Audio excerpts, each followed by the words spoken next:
Get off my property now. And you're getting arrested for trespassing. You ever meet somebody so addicted to power that you just know deep down they'd burn the whole street down if it meant feeling important for 5 seconds? Yeah, that's exactly who Karenna Whitlock was. And trust me, it didn't start with the big drama. It started with something so petty, so ridiculous, you'd think it was a parody. One morning, three weeks after moving in, Marcus Hale walked outside to grab a package, only to find Karenna already on his driveway at 7:14 a.m., measuring his grass with a ruler like she was doing CSI for lawns. And when Marcus asked, "Ma'am, can I help you?" she didn't even blink. She just snapped, "Your porch light is too warm. HOA violation." But here's the catch. Marcus's home wasn't under any HOA at all. That was the moment the whole neighborhood should have known something dark was coming. Because what happened next? Who? Karenna didn't just want control. She wanted access. Real access. The kind that lets her walk around your house like she owns you. But the piece nobody knew yet? She already had a key. A stolen one. And she'd been waiting for the perfect moment to use it. And that perfect moment showed up the day Marcus left for a quick errand, and Naomi followed behind him 10 minutes later. The street was quiet, the house was empty, and Karenna stood at the gate whispering, "You think you can shut me out?" That was the day she made the call that would ruin her life. But before she used that key, she played her dirtiest card. She dialed 911 and lied about hearing screams coming from inside the Hale family home. Full fake panic voice, full Oscar performance, full white lady in distress mode, and the woman she didn't know was hearing that call? Officer Naomi Hale, the homeowner's wife. Before we go any further, comment where in the world you're watching from, and make sure to subscribe to Silent Divide Tales because tomorrow's story is one you don't want to miss. Officer Naomi Hale didn't need a second to think. The moment dispatch repeated Karenna's fake screaming report, Naomi's whole body went cold. Not with fear, but with that deadly calm cops get when someone crosses the line they can't uncross. She flipped her cruiser around so fast the tires screeched, killed her siren to avoid alerting anyone, and flew straight toward her own home. And as she sped through traffic, another thought hit her. Who even told this woman she had the right to be near their house in the first place? But then came the real twist. Naomi realized this wasn't random. Karenna had been building up to this for weeks. The fake HOA notices, the photos, the tape measure, the sudden tantrum when Marcus installed the gate, everything was leading to one moment: breaking in. Can you imagine someone so bold they actually plot to enter a cop's house? But then, that's when it got worse. Karenna stepped inside the Hale home like she'd been rehearsing it for months. She walked through the entryway, taking pictures she claimed were violations, whispering about imaginary rules like she was filing some top-secret report. She even peeked inside cabinets, not for safety, but out of pure nosiness. By the time she reached the hallway and snapped her final picture, she genuinely believed she was untouchable. And then she turned around, opened the door, and froze.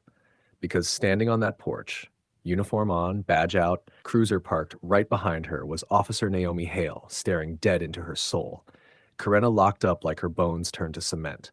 Naomi didn't shout, didn't threaten, didn't even blink. She just stepped forward slowly and asked, "Karenna Whitlock, did you just break into my home?" And that's when Karenna's entire brain shut down. She tried to speak, but all that came out was a tiny, pathetic breath, like air escaping a punctured balloon. Naomi pointed at the open door behind her and said one word that flipped Karenna's world upside down: inside. Karenna backed up so fast she nearly tripped over her own shoes. But here's the part Karenna really didn't expect. The moment she accused a black family of screaming, she accidentally triggered a police response that she could no longer control. And what happened next? Oh, that's where things get messy. Naomi shut the front door behind them with a quiet click. The kind of sound that tells you your future is finished before anyone says a word. Karenna stood trembling in the middle of the living room she had just finished snooping through like she was on a home makeover show. Her hands were shaking so hard her phone nearly slipped from her grip. Naomi didn't raise her voice. She didn't need to. "Hands where I can see them." Karenna's arms shot up like she suddenly remembered gravity was optional. She tried to save herself the only way entitled people do, by lying faster than they can breathe. I heard screaming. I thought someone was hurt. I was trying to help. Can you believe she actually tried that? But then Naomi turned to her completely unfazed, and the temperature in that room dropped 10 degrees. You reported screaming, Naomi said, when no one was home. You entered with a key you shouldn't have, and you walked around my house taking photos. Every word landed like a brick. Karenna's voice cracked. It's not what it looks like. It's exactly what it looks like. That line hit harder than a slap. Naomi lifted her radio. Dispatch, this is Unit 12. Confirmed false report and unlawful entry at my residence. I need backup. Dispatch answered instantly. Copy.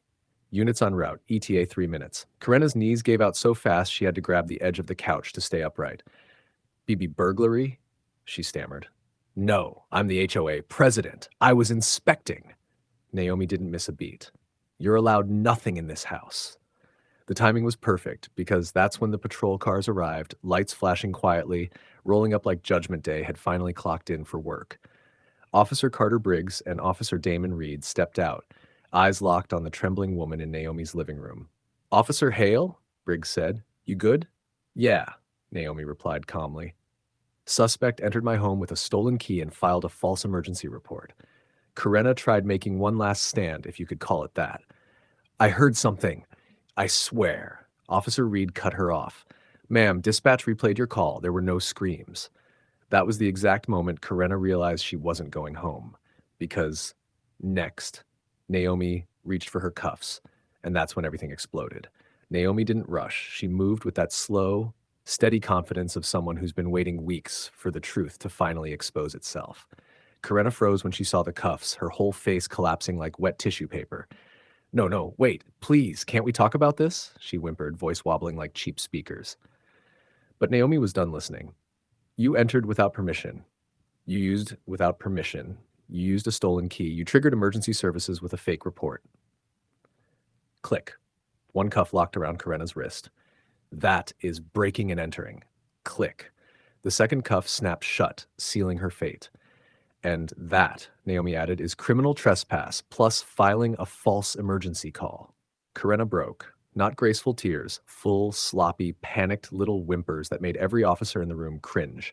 She tried bargaining. She tried sniffly excuses. She even tried sputtering something about community authority. But Naomi shut that down with one final line. You meant every second of it, and you've done it before. And that's when Karenna's legs finally gave out. Officer Briggs and Officer Reed guided her out the front door as neighbors gathered like they were watching a live season finale. Phones were out, mouths were open. And the woman who terrorized half the block for years was finally getting walked down the steps in handcuffs. Her little HOA crown knocked clean off. The patrol car door shut behind her with a heavy, satisfying thump. Her reign ended exactly where it belonged. Back inside, Naomi gave her statement calmly. Marcus arrived moments later, stunned but proud. For the first time since moving in, the house felt like theirs, really theirs, safe, quiet, and protected. That night, the HOA board held an emergency meeting. In less than 15 minutes, they voted unanimously to remove Karenna Whitlock from the board forever. Turns out she'd been wreaking havoc on the whole neighborhood. Nobody defended her, not a single person. A restraining order was issued by morning. New locks were installed by noon. And for the first time, the Hale family slept in peace, because sometimes justice doesn't come with thunder. Sometimes it arrives quietly in a cruiser with a pair of cuffs and a final goodbye to the bully who thought she was untouchable. If you love seeing karma arrive right on schedule, hit follow and subscribe to Silent Divide Tales, where every story reminds you that nobody escapes the truth forever.